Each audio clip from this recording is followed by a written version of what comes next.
आज के समय में जब हम अपने घरों में बैठे हुए होते हैं या अपने किसी काम से आसपास निकलते हैं, तब हम काफी ज्यादा कंफर्टेबल और सेफ महसूस करते हैं। यह इसलिए क्योंकि हमें मालूम है कि हमारा इलाका काफी सेफ है और हम अपने कामों को आसानी से पूरा कर सकते हैं।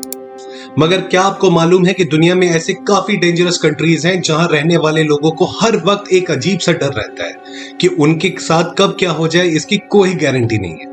इन देशों का माहौल काफी ज्यादा खराब होता है और यहाँ रहने वाले नागरिकों को अपनी सुरक्षा के लिए खुद ही सोचना पड़ता है। तो आइए आज हम ऐसे ही टॉप 10 डेंजरस कंट्रीज अर्थात खतरनाक देशों के बारे में जानते हैं जहां रहना खुद में ही काफी ज्यादा मुश्किल है।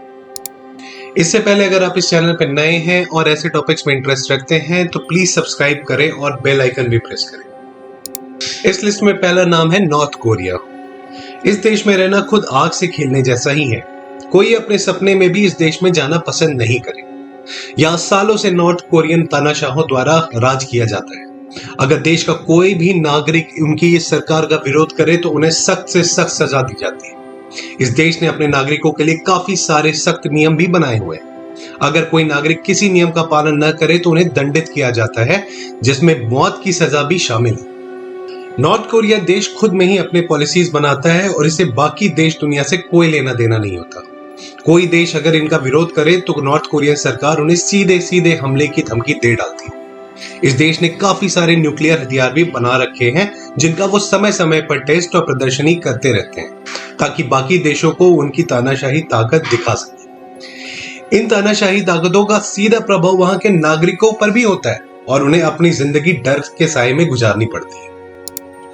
इस लिस्ट में दूसरा नाम अफगानिस्तान का है। इस देश को भी दुनिया का सबसे खतरनाक देश और जगहों में से एक माना जाता है।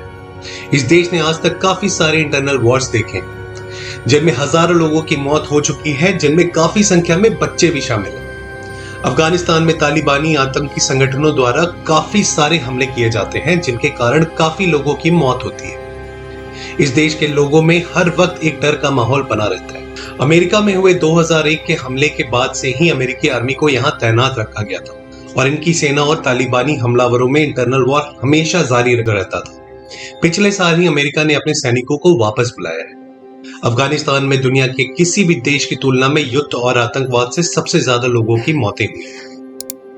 लिस्ट में अगला नाम सीरिया का है। इस देश का नाम भी सबसे खतरनाक देश की लिस्ट में ऊंचे पायदान पर शुमार है। सीरियाई सिविल युद्ध ने मार्च 2011 से देश को त्रस्त कर दिया है और इस युद्ध को 21वीं सदी का दूसरा सबसे घातक युद्ध माना जाता है। आतंकी संगठन आईसिस ने इस देश को पूरी तरह से बर्बाद करके रख दिया है। इन सब गृह युद्ध के कारण वहां लाखों लोगों की मौत हो गई, जिनमें हजारों की संख्या में बच्चे भी शामिल हैं। यहाँ युद्ध के चरम समय पर छोटे हथियारों, टैंकों, रासायनिक हथियारों, तोपखाने और विमानों के उपयोग खुल के किया जाता है। इन सब के कारण लगभग 6 मिलियन लोग सीरिया से भाग चुके हैं और लगभग इतने ही लोग आंतरिक रूप से विस्थापित भी हो चुके हैं। लिस्ट में चौथे नंबर पे है मिडिल ईस्ट का एक समय में सबसे सुंदर देश इराक। इसे दुनिया का चौथा सबसे खतरनाक देश माना जाता है। इराक में आंतरिक और बाहरी दोनों संघर्ष जारी है। आतंकी संगठन आईसिस द्वारा यहाँ काफी हमले किए जाते हैं और आतंकियों द्वारा यहाँ लगातार आम लोगों को और इराकी आर्मी के जवानों को पकड़ने और मारने का काम किया जाता है। इसके अलावा भी यहाँ काफी सारे ह्यूमन राइट्स का उल्लंघन होता है। खास तौर पर अमेरिका से यहाँ इराक आने वालों को सबसे ज्यादा वायलेंस और किडनैपिंग का खतरा होता है। इस कारण कई देशों ने अपने नागरिकों को यहाँ जाने से पहले 1000 बार सोचने का अलर्ट जारी किया हुआ है। अगला नाम है अफ्रीका के देश साउथ सुदान का। साउथ सुदान को भी सबसे ज्यादा खतरनाक देश की सूची में शामिल किया जाता है। काफी ज्यादा सिविल संघर्ष और ऊंचे क्राइम रेट के कारण यह देश काफी बदनाम है। यहाँ पर डकैती, हमले, कारजैकिंग, हत्या और अपहरण खुलेआम किए जाते हैं, जिनके कारण यहाँ रहने वालों की जिंदगी काफी बदहाल बनी रहती है। सरकार और उनके विरोधियों के बीच भी यहाँ सशस्त्र लड़ाई चलती रहती है। देश की राजधानी जुबा के बाहर कानून या लॉ ऑर्डर दोनों में से किसी की नहीं चलती, जिसके कारण यहाँ क्राइम रेट इतना ज्यादा हो गया है। यहाँ आसपास के देशों के बॉर्डर वाले स्थानों को ज्यादा खतरनाक माना जाता है। इसके अतिरिक्त साउथ सुदान जलवायु आपदाओं के लिए भी उच्च जोखिम में रहता है। लिस्ट में छठे नंबर पे है मिडिल ईस्ट का देश यमन। इस देश में रहना भी किसी खतरे से खाली नहीं है। इस देश में भी गृह युद्ध छिड़े रहते हैं, जिनके कारण काफी बड़ी संख्या में लोगों की मौतें होती हैं। जिनमें काफी बच्चे और जवान लोग भी शामिल हैं। इतने बुरे हालात के कारण लोगों के बीच एक डर का माहौल बना हुआ रहता है। यमनी गृह युद्ध दो गुटों के बीच साल 2015 में शुरू हुआ था। एक तरफ अब्दुर्रब्बु मंसूर के नेतृत्व वाली सरकार है तो दूसरी तरफ विरोधी हाउदी आर्म्ड मूवमेंट है। यमन में इन सब युद्ध के कारण लोगों का जनजीवन बुरी तरह से प्रभावित हुआ है। यूनाइटेड नेशन की एक रिपोर्ट के अनुसार यमन में अब तक लगभग 4 मिलियन से ज्यादा लोग अपने घरों को छोड़ चुके हैं और लगभग 14 मिलियन से ज्यादा लोग भुखमरी और किसी गंभीर बीमारी से संक्रमित होने के खतरे के बीच में जी रहे हैं। यमन की लगभग 80% आबादी को मानवीय सहायता की सख्त जरूरत है। इस खतरनाक देश की सूची में अगला नाम सोमालिया का आता है। इस देश के लगभग सारे हिस्सों में किडनैपिंग रेट काफी ज्यादा हाई है। यहाँ अपराधी खुलेआम इस जुर्म को अंजाम देते हैं। यहाँ काफी आतंकी हमले भी होते हैं जिसके कारण इंटरनेशनल हवाई अड्डे, सरकारी बिल्डिंग्स, होटल्स और रेस्तरां पर हमेशा हमले का खतरा बना हुआ रहता है। इन हमलों में ज्यादातर सरकारी अफसरों, विदेशियों और यूनाइटेड नेशन के कर्मियों को निशाना बनाया जाता है। इनके अलावा सोमालिया खाने की कमी और सूखे से भी काफी ज्यादा प्रभावित है, जिसके कारण वहां का अस्थिर वातावरण माना जाता है। Most dangerous countries in the world में 8वें स्थान पर है लीबिया। लीबिया ने अब तक अपराध, नागरिक अशांति, अपहरण जैसी घटनाएं, सशस्त्र संघर्ष और आतंकवाद के उच्च स्तर का अनुभव किया है।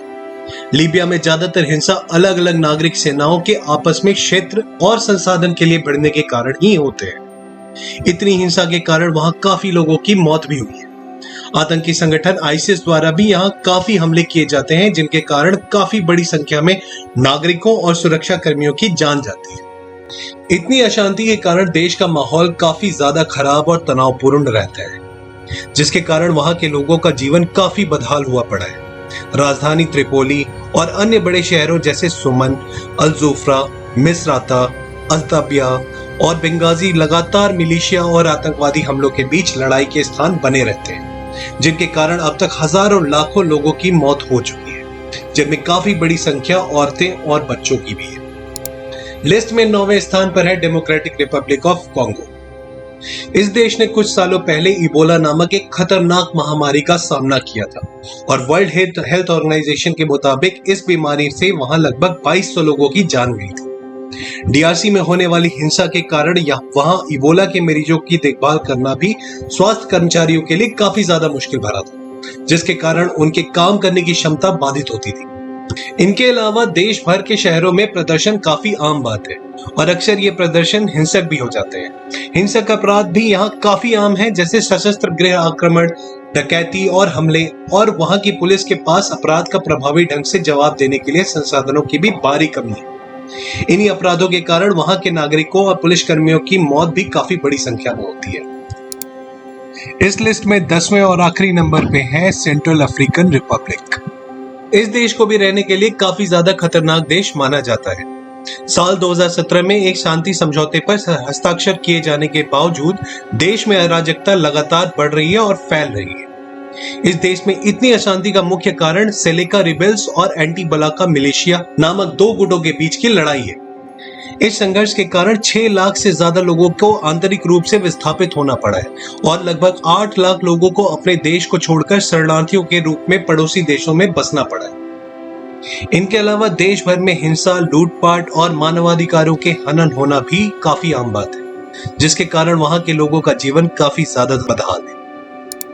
जैसा कि हमने अब तक जाना कि इन देशों के हालात कैसे हैं और वहां के लोग किस तरह की जिंदगी जी रहे हैं, इतना सब जानने के बाद हमें अपने चारों तरफ एक बार गौर करने की जरूरत है और ये भी आकलन करने की जरूरत है कि हमारे आसपास का माहौल कैसा है। और अगर सब कुछ ठीक प्रतीत होता हो तो हमें भगवान का शुक्रिया करना चाहिए कि हमारा जन्म उन सब देशों में नहीं हुआ जहां लोगों की जिंदगी बद से बदतर है। अगर आपको ये वीडियो इंफॉर्मेटिव लगी है तो इसे ज्यादा से ज्यादा लोगों के बीच में शेयर करें और लाइक भी करें और अपने कीमती सुझाव कमेंट बॉक्स में जरूर डालें, क्योंकि ये मेरे लिए बहुत वैल्यूएबल है। जय हिंद।